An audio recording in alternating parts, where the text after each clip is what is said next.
No jantar, meus pais suspenderam meus estudos até eu pedir desculpas ao favorito deles. Eu só disse: tudo bem. Ao amanhecer, meu quarto já estava com tudo empacotado. Meu irmão empalideceu e pediu para eu não ter enviado. Meu pai ficou sério. Enviar o quê? A voz do meu pai quebrou o silêncio como vidro. Enviar o quê? As velas na porcelana da minha avó ainda acesas. O assado intocado no centro da mesa, o vapor já sumido. O garfo do Brooks caído no chão, ninguém pegou. Fiquei ali, guardanapo na mão, sentindo algo que não sentia há 6 anos naquela mesa. Calma, vocês vão receber um e-mail, eu disse. Provavelmente já receberam. O celular da minha mãe vibrou no balcão, mas ela não olhou. Apenas me encarou como se eu fosse uma estranha usando o rosto da filha dela. Dylan empurrou a cadeira com força, arrastando-a ruidosamente pelo piso. Angela, diga agora o que enviou. Eu te avisei há 3 meses, não minto, Dylan. Só anuncio as coisas quando estou pronta. O celular dele já estava na mão. Vi o polegar dele tocar a tela, o rosto mudar de confusão para incredulidade e depois para um vazio cinza que nunca tinha visto nele. Garoto de ouro, desenvolvedor sênior, salário de Fortune 528 anos e quase desempregado antes do café da manhã. Meridian Technologies Compliance. Ele leu em voz alta e trêmula. Investigação formal por atribuição incorreta de propriedade intelectual. Meu pai se levantou tão rápido que a cadeira caiu e bateu na parede. O que você fez? Disse, acusando. Era o tom que ele sempre usava quando eu fazia algo sem sua aprovação. Respondi que disse a verdade. Algo que esta família não faz à mesa do jantar há 6 anos. Preciso recuar, pois nada fará sentido sem entender quem eu era antes daquela noite, quem era Dylan e o que nossos pais decidiram sobre nós por 20 anos. Sou Angela Voss. Eu tinha 23 anos, era doutoranda em ciência da computação no 5º ano em uma universidade que não vou nomear aqui, trabalhando sob a orientação de uma mulher chamada doutora Elaine Marsh, que tinha 22 anos de experiência em pesquisa de aprendizado de máquina e absolutamente nenhuma paciência para bobagens. Desde os 17 anos estive naquele laboratório. Fui estagiária de verão num programa pré-universitário, depois graduanda e doutoranda, sem nunca realmente sair. Dylan é meu irmão, 5 anos mais velho, o tipo de pessoa que os adultos descreviam usando palavras como líder nato e nasceu para isso, antes mesmo de ele fazer qualquer coisa para merecer essas expressões. Ele era bonito de um jeito natural que fazia as pessoas perdoarem tudo. Ele tinha uma risada que enchia o ambiente. Ele era, por todos os critérios que importavam para os nossos pais, a história de sucesso. Meus pais eram do tipo que ficavam comparando, mesmo sem nunca admitir que faziam isso. Meu pai, diretor regional de vendas que via sucesso em números trimestrais, tratava a família como carteira de investimentos. Dylan era um investimento de primeira linha. Com retornos estáveis, era fácil se gabar dele nos jantares de trabalho. Eu era mais difícil de explicar para as pessoas. Dizer que minha filha faz doutorado não impressiona tanto num churrasco quanto falar que meu filho virou desenvolvedor sênior numa Fortune 500, mesmo que o doutorado exija mais esforço. Minha mãe costumava seguir o exemplo do meu pai, traduzindo as prioridades dele em carinho para que a casa não fosse apenas um livro-caixa. O que ninguém fora da nossa família imediata sabia, o que nem mesmo as pessoas dentro da Meridian Technologies sabiam, era que Dylan não conseguia escrever uma função que funcionasse para salvar a própria vida. Não digo isso com orgulho. Digo isso porque convivi com esse fato por 6 anos, como quem se acostuma ao zumbido de uma geladeira velha. Você para de notar, só sente cansaço sem saber o motivo. Começou de modo discreto, como sempre ocorre. Eu tinha 16 anos, Dylan, com 21, estava em casa nas férias da faculdade. Ele tinha um trabalho de estruturas de dados para entregar, e uma garota que queria levar para esquiar em vez de terminar o trabalho. Minha mãe entrou no meu quarto naquela noite. Não foi o Dylan, foi minha mãe, e pediu se eu podia só ajudar seu irmão. Ele está sob tanta pressão. Eu ajudei. Escrevi tudo em 90 minutos enquanto Dylan via um filme. Ele tirou um B+, ganhei um, você é uma irmã tão boa da minha mãe. Nada do Dylan, só um distraído valeu mana ao pegar as chaves. Esse foi o primeiro favor de lição. Eu ainda não contava. Queria ter contado. Quando Dylan estava terminando a faculdade, ajudar o seu irmão já tinha virado uma instituição familiar, falada do jeito que outras famílias falam sobre ir à igreja aos domingos ou receitas de feriado, uma tradição que ninguém questionava. O projeto de conclusão de curso dele, que rendeu a primeira entrevista na Meridian Technologies, era um modelo de manutenção preditiva para equipamentos industriais. Dylan apresentou o projeto com confiança, respondeu perguntas sobre gradient boosting e engenharia de atributos como se tivesse feito tudo, mas nem mexeu no código. Construí tudo sozinha no meu quarto de dormitório aos 19 anos. Virando noites até as 4 em um laboratório frio cheirando a café queimado e marcador, enquanto Dylan dormia após suas atividades. Ele chamava isso de colaboração. Meus pais chamavam de família ajuda família. Eu só depois passei a chamar de roubo, pois admitir isso era aceitar o tipo de família que eu tinha. O projeto final garantiu a ele um emprego. O trabalho na Meridian deu ao Dylan acesso a problemas reais, dados reais e riscos reais, e ele continuava me procurando, agora pela carreira, não mais por lição de casa. Eu me convencia de que era temporário e que que ele aprenderia com o tempo. Que uma vez que ele estivesse em uma posição de verdade, com prazos de verdade, ele não teria escolha a não ser desenvolver as habilidades por conta própria. Eu estava errada nas duas coisas, e passei anos errando antes de me permitir enxergar isso claramente. Primeira escalada. O primeiro sinal de alerta surgiu aos 21 anos enquanto eu fazia minha tese de mestrado. Dylan me ligou às 23 horas, o que era comum, pois ele sempre ligava quando precisava. Mas dessa vez ele estava falando sobre um projeto que eu nunca tinha ouvido ele descrever antes com tantos detalhes técnicos. Preciso que você me explique detecção de anomalias, ele disse. Tipo, realmente me explique. Tenho uma apresentação para o conselho na quinta-feira. Eu disse para mim mesma que não era nada. Executivos não esperam que engenheiros saibam tudo. Por isso existe documentação. Passei 2 horas explicando conceitos que estudei por anos, enquanto ele fazia anotações. Depois que desligamos, pensei que fiz algo bom. Ajudei meu irmão. Família ajuda a família. 3 semanas depois, ele me enviou uma captura de tela. Slide da apresentação dele. Dylan Voss. Predictive Analytics Engine. Arquitetura completa. Meu nome não aparecia, nem como colaboradora, agradecimento ou nota de rodapé. Senti um mal-estar, mas racionalizei, como fazemos quando a alternativa é dura demais. Ele apresenta o trabalho da equipe, isso é normal. Engenheiras sempre apresentam coisas que não codificaram. Isso não significa nada, não confrontei. Terminei a tese e voltei ao laboratório. Escalada 2. 8 meses depois, eu seguia focada no doutorado, desenvolvendo uma estrutura de análise preditiva com um novo método de ensemble criado por mim ao longo de 1 ano e meio. O tipo de trabalho que vira um capítulo da dissertação e, se você tiver sorte, uma publicação. Eu mencionei isso uma vez em um jantar de família. Animada como só ficamos perto de quem deveria nos amar incondicionalmente. Os olhos do Dylan brilharam de um jeito que deveria ter me alertado. Isso é realmente muito relevante para algo em que estou trabalhando, ele disse. Você pode me enviar suas anotações? Só para comparar ideias. Eu mandei para ele um resumo. Não o código, nem o artigo. Um resumo.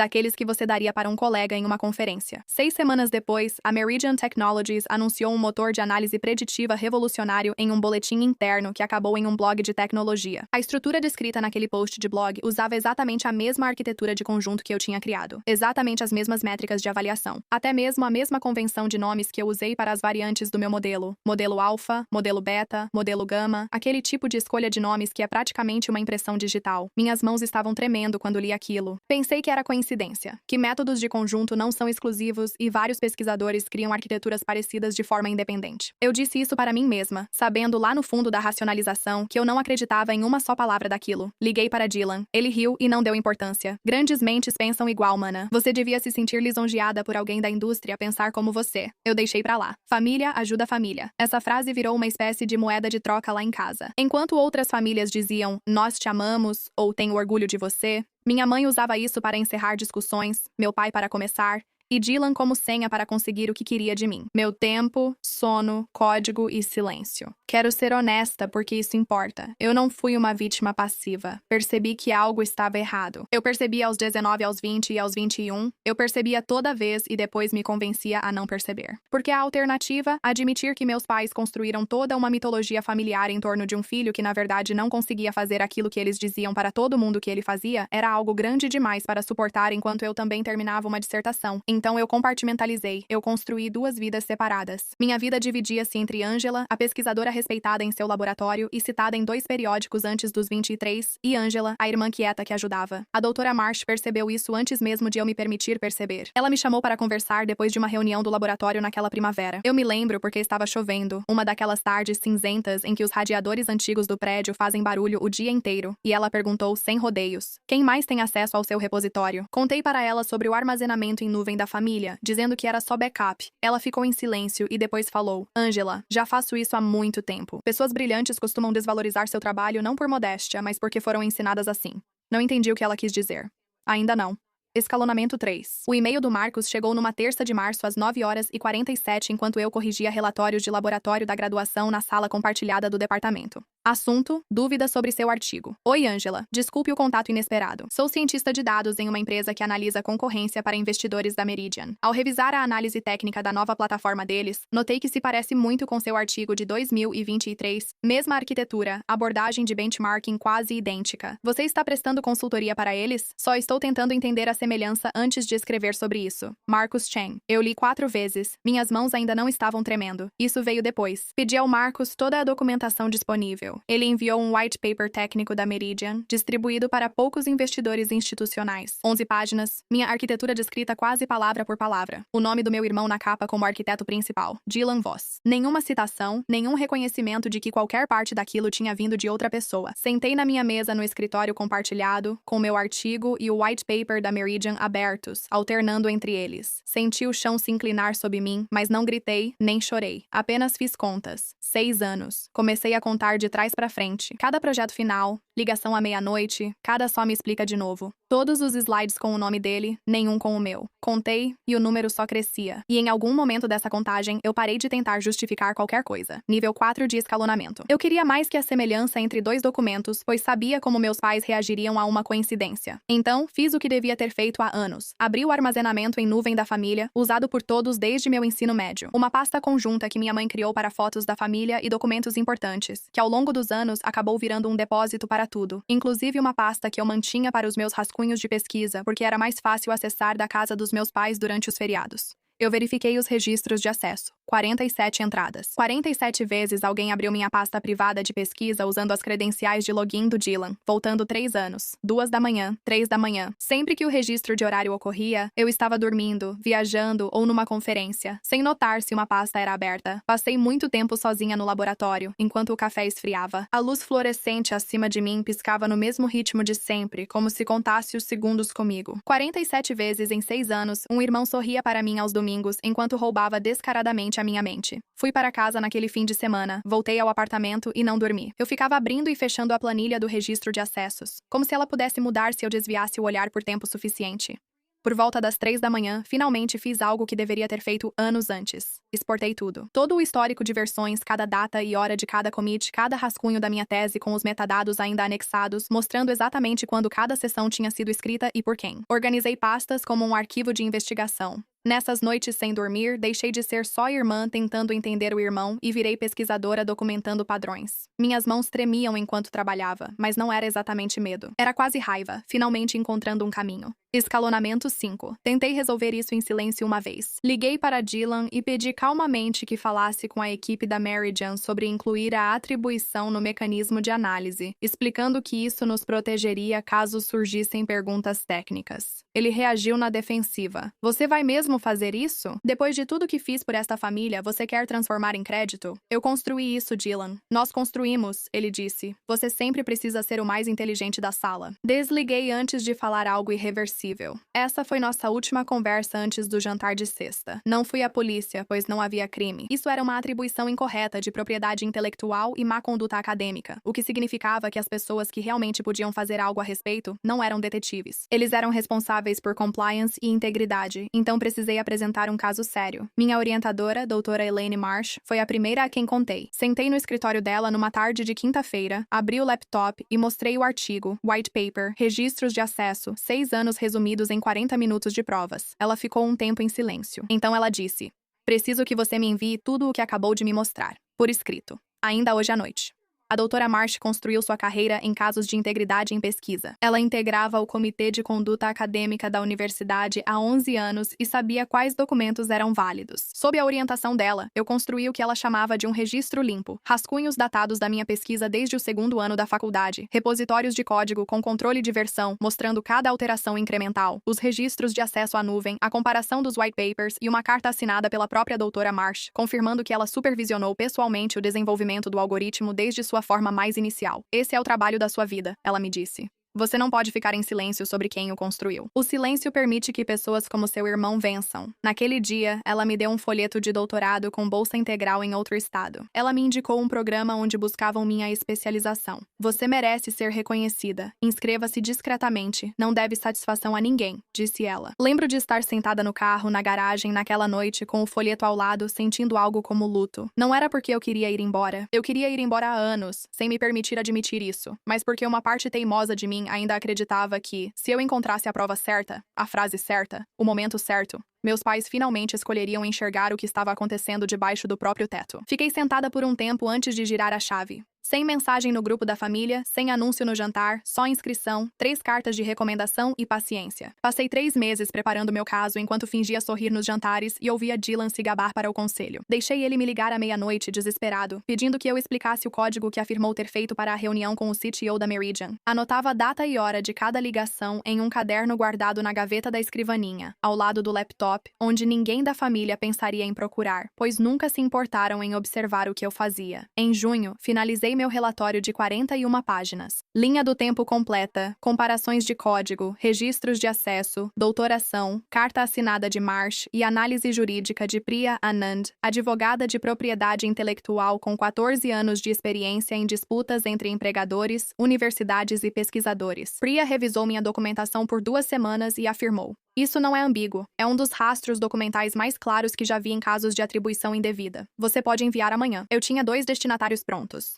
o Departamento de Compliance Corporativo da Meridian e o Conselho de Integridade Acadêmica do Programa de Pós-Graduação. Dylan se inscrevia discretamente, esperando que um diploma avançado cobrisse suas falhas técnicas antes que alguém da Meridian notasse. Em maio, quase enviei tudo antes da hora quando Dylan me ligou às 1h14 da manhã. Tenho o registro da ligação. Ele estava em pânico porque a Meridian lançaria o motor de análise em um piloto ao vivo com um cliente no dia seguinte. E um engenheiro sênior fez uma pergunta sobre casos extremos que ele não soube responder. Fiquei ao telefone por 90 minutos, guiando-o pelo meu código como uma refém lendo uma nota de resgate com outra voz. Após desligarmos, abri o laptop, puxei o relatório e fiquei um tempo sobre o botão de enviar. Não enviei naquela noite, dizendo que não estava pronto, mas a verdade era pior. Por volta das 4 da manhã, ainda queria protegê-lo. Por hábito, como quem tenta segurar algo que decidiu deixar cair. Fechei o laptop. Retomei a lista de tarefas da Priya e terminei no meu tempo, não no dele. Ainda não enviei. Disse a mim mesma que queria dar à minha família uma última chance de agir certo sem eu interferir. Isso era só parcialmente verdade. O que não contei nem à doutora Marsh era que uma parte de mim ainda queria ser prioridade para meus pais. Só uma vez, antes de ter que forçá-los.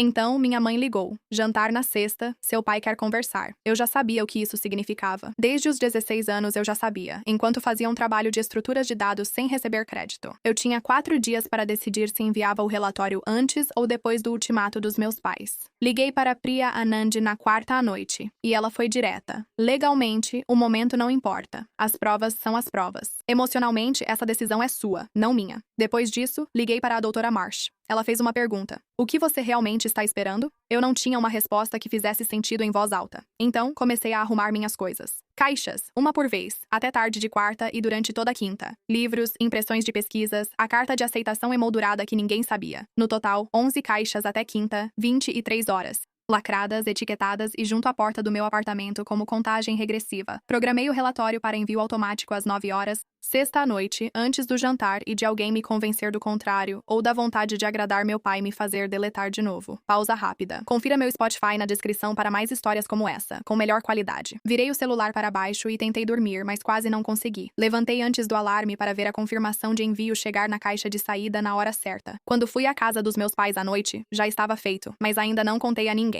Na sexta-feira, a porcelana da minha avó estava posta como oferta de paz e o assado no centro da mesa como suborno. Minha mãe me olhava entre as garfadas com o sorriso paciente de sempre antes de pedir que eu sumisse. Meu pai pigarreou como fazia antes de falar algo ensaiado. Seu irmão sente que você está distante e não tem dado apoio. Ele cruzou as mãos na mesa como quando queria parecer razoável, não dar um ultimato. Até você pedir desculpas, sua mãe e eu vamos suspender sua mensalidade. Dylan fingiu na hora certa e pela primeira vez em anos vi isso acontecer em tempo real, como um ator acertando a deixa. Só quero minha irmã de volta, ele disse. Olhei para cada um deles. Meu pai nunca quis saber sobre minha pesquisa. Minha mãe, durante 6 anos, só agradecia minha ajuda, sem perguntar por que eu estava exausta todo domingo. Dylan chorava por uma ficção criada das minhas noites sem dormir. Enquanto isso, a carta de aceitação do novo programa já me esperava no e-mail. Já tinha 11 caixas embaladas, fechadas com fita e etiquetadas no apartamento, pois soube do jantar quando minha mãe disse que meu pai queria conversar. Já sabia que não precisava do dinheiro deles para a mensalidade desde que ganhei a bolsa com ajuda de custo, que cobria mais do que meus pais haviam pago. Disse a única palavra que eles queriam ouvir. Tudo bem, meu pai sorriu, como quem nunca enfrentou consequências por errar. Podem ficar com o dinheiro da mensalidade, disse ao me levantar. Não preciso disso. Já me transferi. Consegui bolsa integral por mérito. Vou embora amanhã cedo. As 11 caixas já estão embaladas. O sorriso dele ficou congelado como uma foto. Dylan empalideceu.